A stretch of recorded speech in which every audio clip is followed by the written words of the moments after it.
Assalamualaikum teman-teman, hari ini kita akan mempelajari tentang CTG, kardiotokografi. Alat ini digunakan biasanya di ruang bersalin ya, untuk memantau persalinan, atau bisa juga digunakan pada penyakit-penyakit yang mempengaruhi kondisi janin atau misalnya pasokan O2 ke janin.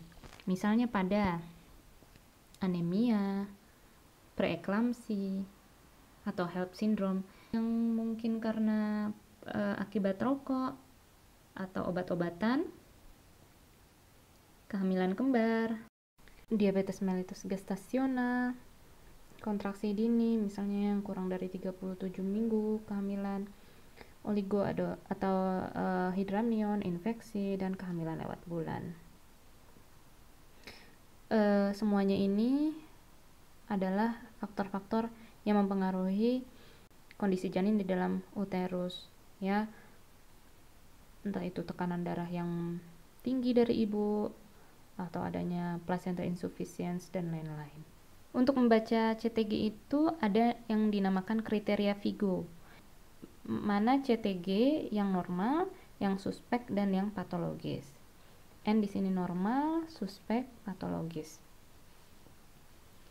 Ada 4 kriteria yang harus kita penuhi, yaitu baseline itu denyut jantung janin, band itu osilasi, akselerasi ya, deselerasi itu gelombang yang ke bawah arahnya.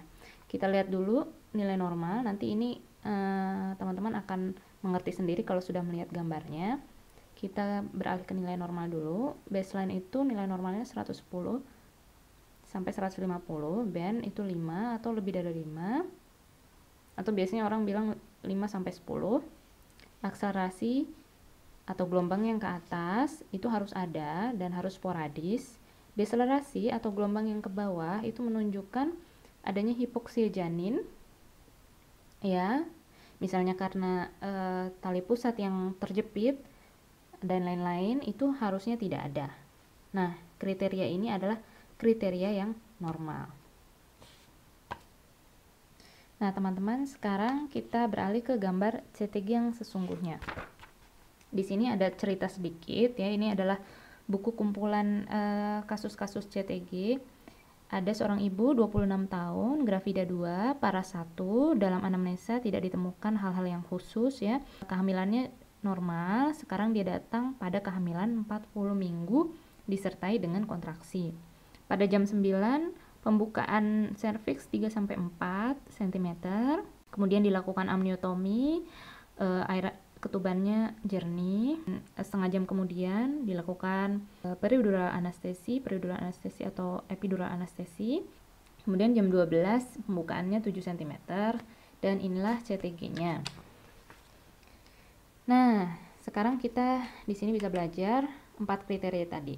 Baseline. Kita lihat di sini semuanya bergelombang-bergelombang, tapi kalau kita ambil garis lurus kira-kira ya, itu gelombangnya berada di 160 kali per menit. 150 sampai 160 kali per menit ya. Kemudian band itu osilasi atau gelombang-gelombang kecil ini ya. Satu kotak kecil itu 10 kali per menit, satu kotak kecil ya, itu 10 kali per menit. Jadi kalau misalnya 5 itu setengah kotak. Di sini dia ada yang 5 ya, ini 5, ada yang 10, 5 sampai 10. Jadi ini normal ya. Kemudian akselerasi itu gelombang yang ke atas. Nah, ini dia gelombang yang ke atas. Gelombang yang ke atas itu akselerasi. Di sini ada akselerasi. Akselerasi ini adalah akselerasi yang periodik atau yang sporadis. Kita lihat di sini. Ini yang di bawah ini adalah gelombang kontraksi ya. Kita lihat ini satu kontraksi, kemudian kontraksi. Kita lihat di sini, di setiap kontraksi ada tidak akselerasi. Ini tidak ada akselerasi, ini ada akselerasi. Jadi masih dibilang ini sporadis ya, kalau kita lihat secara keseluruhan. Kemudian kita lihat ada nggak deselerasi. Deselerasi tidak ada ya. Jadi tadi baseline-nya 150 sampai 160 kita cocokkan. Dia masih dalam batas normal ya, bandnya 5 sampai 10 normal. Akselerasi ada, sporadis. Deselerasi tidak ada. Jadi CTG yang kita lihat barusan ini adalah CTG yang normal. Satu kotak ini ya, ini adalah 1 menit. Atau bisa kita hitung dari sinilah. 1 2 3 4 5 6 7 8 9 10. Ada berapa tuh? 1 2 3 4 5 kontraksi dalam 10 menit. Sekarang kita lihat lagi kriteria kita tadi, kriteria Vigo. Untuk yang suspek, CTG yang suspek. Nah, baseline-nya itu harus di bawah 110 sampai 109 atau di atas 150 sampai 170. Bandnya itu kurang dari 5, lamanya sekitar 40 menit. Jadi bukan satu band tapi lamanya 40 menit. Bukan. Cuma dia setiap band itu kurang dari 5 dan sudah berlangsung 40 menit. Akselerasi ada ya, tapi dia periodik. Periodik artinya kontraksi itu ada akselerasi. Setiap kontraksi ada akselerasi ya. Dan ininya sama, intensitasnya sama. Itu artinya apa? Kita harus mengobservasi CTG terus ya, karena kemungkinan akselerasi ini adalah tanda sebenarnya, tanda-tanda awal dari hipoksia janin gitu, atau ketidaknyamanan janin. Jadi sehingga janin berusaha, dengan adanya akselerasi itu sebenarnya janin berusaha memompa, jantungnya memompa lebih kuat supaya pasokan darah ke seluruh tubuh janin itu tetap bagus, deselerasi. Pada yang suspek ya, kriteria suspek deselerasi itu ada. Ini tanda 1 itu menunjukkan, maksud saya di sini adalah early deceleration, nanti kita pelajari. Atau yang termasuk kriteria suspek itu adalah variable deceleration, atau terdapat 1 gelombang ke bawah yang lamanya 3 menit. Nah, kita masuk ke contoh yang kedua. Saya nggak tahu ini CTG-nya normal atau suspek atau patologi, tapi kita lihat dulu ceritanya. Di sini ada seorang ibu 26 tahun, gravida 2, para 1, dalam anamnesis tidak ada yang khusus, tidak ada yang harus diperhatikan, jalannya kehamilan normal, dia datang pada kehamilan 41 minggu dengan kontraksi yang terjadi sejak 2 jam yang lalu. Nah, kemudian ini jam 5.45 mutermun, maksud saya serviks pembukaan 2 cm. Jam 5.20 itu dia mendapatkan peridural anestesi. Jam 8.45 itu pembukaannya 6 cm. Kita lihat CTG-nya, kita perhatikan di mana dia baseline-nya.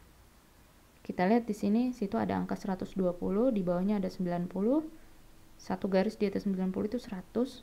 Jadi kira-kira ini ada di angka 110. Kemudian setelah baseline, band. Gimana? Osilasinya bagus ya. 5 sampai 10. Akselerasi ada. Akselerasinya tidak setiap kontraksi. Di sini ada kontraksi tapi tidak diikuti akselerasi. Di sini akselerasi, kontraksi, akselerasi. Jadi sporadis ya. Kemudian deselerasi ada, tidak deselerasi? Tidak ada. Jadi ini masih termasuk normal ya, karena baseline-nya masih 110. Nah, kita lihat kasus selanjutnya. Minggu ke-41 dia datang untuk induksi. Jam 12.45 pembukaan serviks 1 cm, panjang serviks 1 cm, pembukaannya 1,5 ya. Kemudian dilakukan amniotomi pada pembukaan 1,5 of cairan amnion jernih. Itu di sini dia bilang dilakukan infus dengan sintosinon, jadi induksi ya, 41 minggu. Kemudian jam 5 pembukaannya masih 4-5 cm, dilakukan lagi pemberian induksi dengan sintosinon ya. Kemudian ini CTG, ini kita lihat dulu ya, baseline-nya di mana ini. Kalau kita ambil garis lurus ya, ini yang agak bagus, yang di sini ya, itu kira-kira berada di 140 ya. Nah kalau kayak begini nih, gelombangnya kayak begini, kita nggak tahu nih ini akselerasi atau deselerasi. Tapi kalau akselerasi itu nggak ada yang begini, nggak ada yang lebarnya segini tuh nggak ada. Jadi ini deselerasi ya, ini deselerasi. Akselerasi ada ini akselerasi ya. Kemudian kita lihat osilasinya, bandnya kita lihat bandnya agak sedikit kurang dari 5 kali per menit ya, nggak terlalu bagus ya. Kemudian kita lihat deselerasinya, ini deselerasi apa? Ada 3 atau ada 4 ya deselerasi. Itu yang pertama adalah early deceleration, yaitu deselerasi awal. Early deceleration itu ya, ini satu gelombang deceleration, puncaknya di sini ya. Kemudian jika kita korelasikan dengan satu kontraksi di bawahnya, terus kita bagi 3, satu kontraksi, ini adalah bagian yang paling atas dari kontraksi, sepertiga atas. Jika puncak deselerasi itu masih di dalam sepertiga atas, entah di sini, atau di sini, maka itu namanya early deceleration. Jika puncak deselerasi berada di bawah dari sepertiga bagian atas kontraksi, maka itu sudah termasuk late deceleration. Terus yang ketiga adalah variable deceleration. Variable deceleration itu kalau seandainya deselerasi bentuknya nggak sama, lamanya nggak sama, terus kedalamannya nggak sama, itu variable deceleration. Nah, kemudian ada lagi yang namanya deselerasi 0. Deselerasi 0 itu atau disebutnya gelombang spike. Kalau kita lihat di sini, itu deselerasinya lamanya berapa menit nih? Atau berapa detik? Nah, kalau satu kotak ini 1 menit, berarti ini ya hampir 1 menit ya ini. Ini juga hampir 1 menit, atau ini udah 1 menit ya. Kalau spike deceleration itu dia kurang dari 30 detik, dan dia itu nggak bergantung pada adanya kontraksi, dan itu masih bisa, kalau dia muncul gitu ya, itu masih bisa ditolerir. Flow deceleration itu dia termasuk apa ya kalau di kriteria Vigo tadi? Termasuk yang suspek ya. Sekarang ada lagi nih, pasien 22 tahun, gravida 1, nulipara, anamnesa nggak ada yang khusus, kehamilan normal, datang pada usia kehamilan 40 minggu dengan adanya kontraksi sejak 5 jam. Kemudian di sini kita lihat pada jam 10.20 pembukaan 4 cm. Setelah diperiksa dalam gitu, timbul yang namanya pleural deceleration. Ini kurang bagus ya penulisan CTG-nya, tapi ya kurang lebih mungkin itu dia beginilah bentuknya mungkin. Nah, kita lihat di sini di mana ya baseline-nya. kita urut gitu ya bacanya. Baseline-nya tuh, nah di sini yang bagus ya, kita lihat 120 ya. Dari awal nih 120 ya. Kemudian osilasinya gimana? Bandnya gimana? Bandnya bagus ya. 5 sampai 10 ya. Akselerasi ada nggak? Ini mungkin akselerasi ya. Ini. Kemudian deselerasi. Deselerasi ada ya. Ini ada deselerasi. Kemudian ini deselerasi. Nah, yang dimaksud dengan prolonged deceleration tuh yang ini, teman-teman. Nah, di kertas ini saya tambahin nih. Prolonged deceleration itu kalau fetal heart rate-nya turun lebih dari sama dengan 15 beat per menit, lamanya 2 sampai 10 menit. Kita lihat. Ini fetal heart rate turun dari 120 berapa nih? Kita lihat turunnya berapa. Nah, ini misalnya ini puncaknya. Satu kotak tadi berapa? 10 ya. 10, 20, 30. Wah, pokoknya ini sudah 15 lebih dari 15 ya lamanya. Satu kotak ini lamanya berapa? 1 menit ya. 1 2 3. Wah, udah lebih dari 2 menit ya. Gitu. Nah, prolonged deceleration ini harus ada sebabnya. Harus ada sebabnya.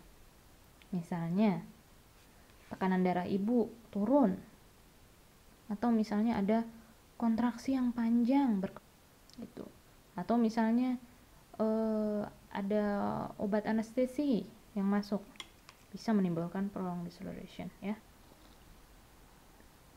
Prolonged deselerasi setelah pemeriksaan dalam. Nah, jadi ini setelah pemeriksaan dalam ya terjadi ini. Nah, mungkin penyebabnya adalah pemeriksaan dalam tadi gitu. Jadi jangan langsung panik kalau melihat ini. Harus kita ketahui dulu penyebabnya apa gitu ya. Nah, kita lihat apakah setelah deselerasi osilasinya kembali, baseline-nya kembali seperti di awal tadi 120. Kembali ya 120 ya. Kemudian dia bandnya gimana? Bandnya normal ya, 5, ada yang 10, normal. Nah, mungkin ini sesaat saja prolonged deceleration-nya karena apa namanya tadi, karena pemeriksaan dalam. Ibu umur 20, grafit 1, nulipara, anamnesanya normal, datang pada kehamilan 40 minggu, kontraksi setiap 3 menit. Kita lihat jam 5.30, pembukaan 5 cm, amniotomi, cairan amnion jernih. Kemudian jam 6.45 dikasih 100 mg dolantin. Dolantin tuh petidin ya, dia sejenis morfin ya. Kemudian apa? Jam 8.35 motor cervix, pembukaan 6 cm dilakukan, kemudian peredaran anestesi. Baseline di mana? 150 ya. Bandnya masih bagus ya, 5 lah ya. Kemudian akselerasi ada nggak? Ada. Akselerasi, mana akselerasi ini ya? Akselerasi.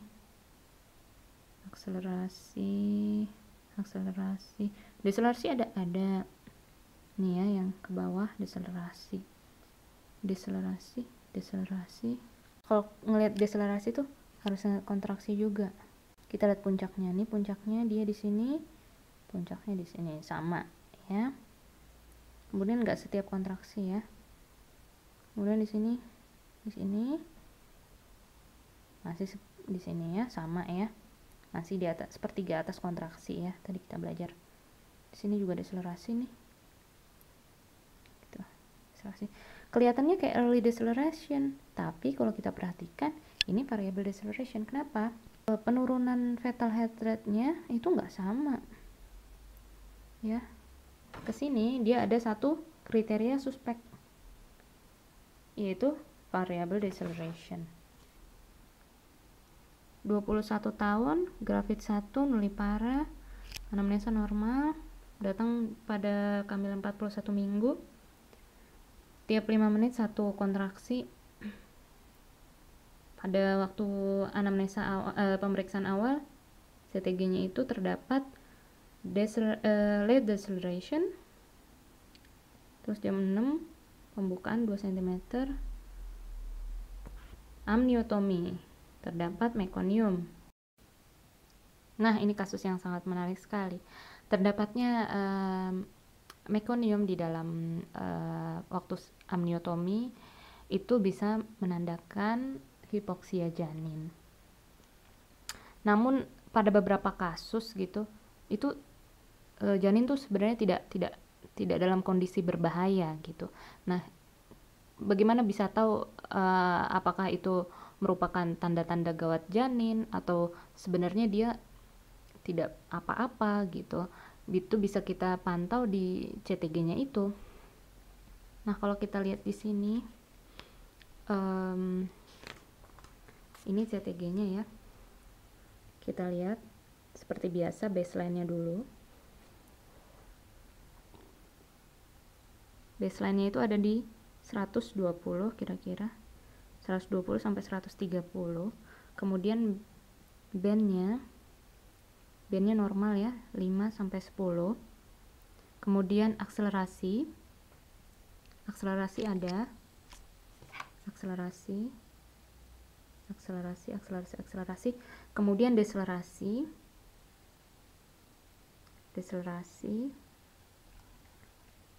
ini deselerasi ya. Oke.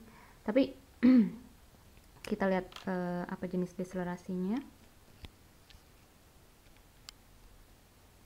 Deselerasinya itu adalah late deceleration. Ya, kalau puncaknya di sini, kemudian dia akan nanti jatuhnya di sini, berarti late deceleration. Berarti ini CTG yang menurut kriteria Vigo, ini CTG yang suspek. Ya. Kemudian pada pembukaan 2 cm,